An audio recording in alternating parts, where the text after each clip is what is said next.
ಅದನ್ನ ಡೈಜೆಸ್ಟ್ ಮಾಡೋಕ್ಕಾಗಲ್ಲ. ಯಾಕಂತ ಹೇಳಿದರೆ ಸುಧಾಕರ್ ಅವರು ರಾಜಕೀಯ ಜೀವನ, ಜಯಣ್ಣವರ ನಮ್ಮ ತಂದೆಯವರು ಭಾಳ ಆತ್ಮೀಯರು.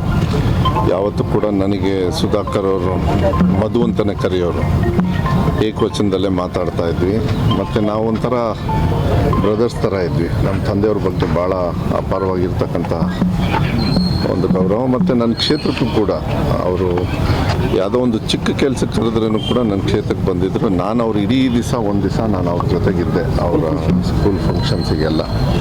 ಆಮೇಲೆ ಅವ್ರು ಹೇಳ್ತಾಯಿದ್ರು, ಇಲ್ಲ ಚಿತ್ರದುರ್ಗ ಸ್ವಲ್ಪ ಮುಂದೆ ಬರಬೇಕು, ಎಲ್ಲರೂ ಕೂಡ ನಾವೆಲ್ಲ ಮಾತಾಡಬೇಕಾದ್ರೆ ಇಲ್ಲ ಸ್ವಲ್ಪ ಹಿಂದೆ ಇದ್ದೀವಿ ನಾವು ಅಂದರೆ ಕಾಳಜಿ ಇಟ್ಕೊಂಡಿರ್ತಕ್ಕಂಥ ವ್ಯಕ್ತಿ. ಅದು ಸಡನ್ನಾಗಿ ಈ ಥರ ಆಗುತ್ತೆ ಅಂಥೇಳಿ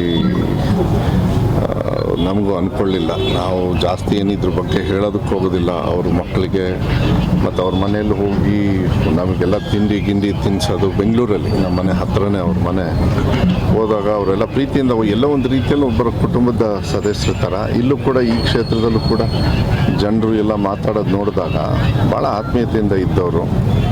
ಇದು ಒಂದು ಸ್ವಲ್ಪ ದುಃಖನೇ, ಭಾಳ ದುಃಖ. ಮತ್ತು ಸಾಮಾಜಿಕವಾಗಿ ಸ್ವಲ್ಪ ಯಾವುದು ನೋಡಿ, ಇವತ್ತು ರಾಜಕಾರಣ ಮಾಡಬೇಕಂದ್ರೆ ಏನಾದ್ರು ಒಂದು ಸಮಾಜ ಬೇಕು. ಅವ್ರಿಗೇನು ಸಮಾಜ ಅಂದರೆ ಜನರ ಪ್ರೀತಿನೇ, ಒಂದು ಜಾತಿ ಧರ್ಮ ಅದ್ರ ಮೇಲೆ ಮೀರಿ ಅವ್ರ ಪ್ರೀತಿಯನ್ನು ಗಳಿಸಿದ್ರು. ಅವ್ರ ಅಗಲಿಕೆ ಎಲ್ಲರಿಗೂ ಅಷ್ಟೇ ಸಾಮಾಜಿಕವಾಗಿ ಕೂಡ ಕಷ್ಟ ಆಗ್ತದೆ.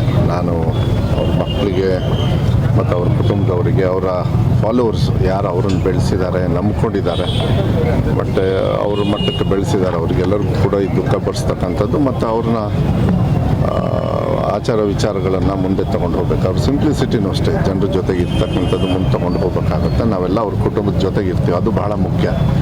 ಏಕೆಂದರೆ ಸಹಜವಾಗಿ ನಿರೀಕ್ಷಿತವಾಗಿರ್ತಕ್ಕಂಥ ಕೆಲವರು ನಿರೀಕ್ಷೆ ಮಾಡ್ತಾರೆ. ಹೀಗೆ ಘಟನೆ ಆದಾಗ, ಇದು ಅನಿರೀಕ್ಷಿತವಾಗಿ ಆದಾಗ ಭಾಳ ಕಷ್ಟ ಆಗ್ತದೆ.